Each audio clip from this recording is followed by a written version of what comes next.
இந்தியாவுக்கு டூர் வருவாங்க. டூர் வந்துட்டு சொந்தமாக வருவாங்க, சொந்தமாக சுற்றுவாங்க, திரும்பி போயிடுவாங்க. சில நேரத்தில் வந்துட்டு டூர் ஆப்ரேட்டர் எடுப்பாங்க. அப்போ என் கூட வர டூரிஸ்ட்லாம் இருக்காங்களே, அவங்க சொல்லுவாங்க, நாங்கள் சொந்தமாக வந்தோன்னே சில விஷயம்லாம் நாங்கள் பார்க்கல, உங்கள் கூட வந்தோம், நிறைய விஷயத்த பார்த்தோம். இந்த கோயிலுக்கெல்லாம் வந்துட்டு சாமியெல்லாம் கூட்டம் இல்லாத டைம்லலாம் நீங்கள் கூப்பிட்டு போனீங்க, எப்படின்னா அப்படின்னு சொன்னாங்க.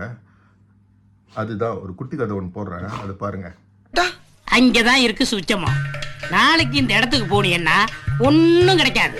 எந்த கோயில்ல என்ன கிழமை என்ன பிரசாதம் கிடைக்கும்னு ஒரு கம்ப்ளீட் டேட்டா பேஸே போட்டு வச்சிருக்கேன்.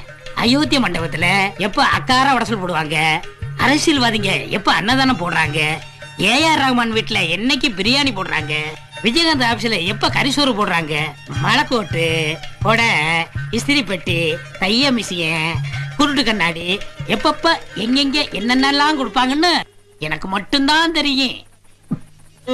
இத பத்தியா 365 நாளைக்கு டீட்டெயிலா ஷெட்யூல் போட்டு இதுல வச்சிருக்கேன். இந்த விவரம் தான் என் மூலதனம்.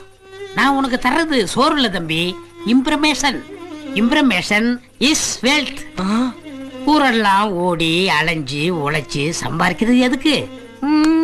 இதுக்கு தானே இம்ப்ரமேஷன். உங்க பேர் என்னங்க? கண்ணையன்.